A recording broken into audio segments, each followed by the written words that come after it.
This is the VOA Special English Agriculture Report.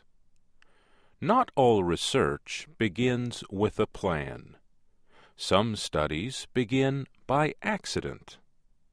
Meredith Schaefer says that is what happened with her and Cynthia Sagers. Cynthia Sagers is a biology professor at the University of Arkansas. Meredith Schaefer is a graduate student. They were traveling in the state of North Dakota on a project. They noticed pretty yellow flowers. They recognized them as canola. Farmers grow canola for seeds to make cooking oil. Canola is also used for animal feed and biofuel. But the canola plants they saw were not growing in farm fields. They were growing along the road. The researchers decided to test the plants. They had brought along special testing papers for the project they were working on. They crushed some of the leaves in water and added the test strips. The results showed that the weedy canola plants contained genetic changes. If a plant is genetically modified, that means its genes have been changed to produce desired qualities.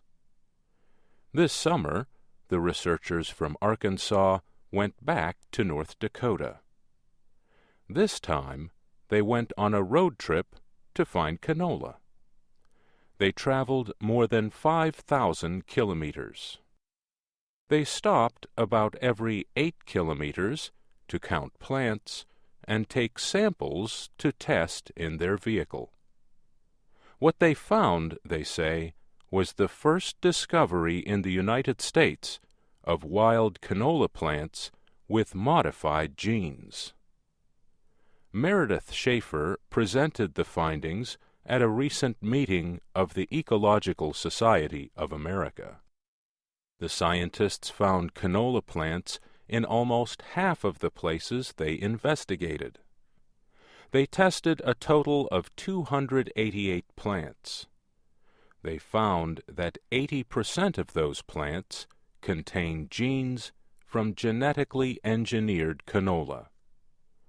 Some crop plants are modified to resist damage from the chemicals that farmers spray to kill weeds.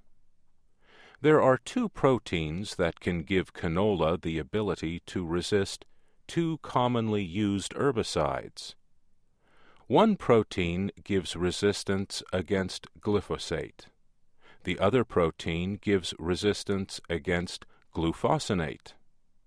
2 of the plants growing in the wild showed resistance to both kinds of weed killers.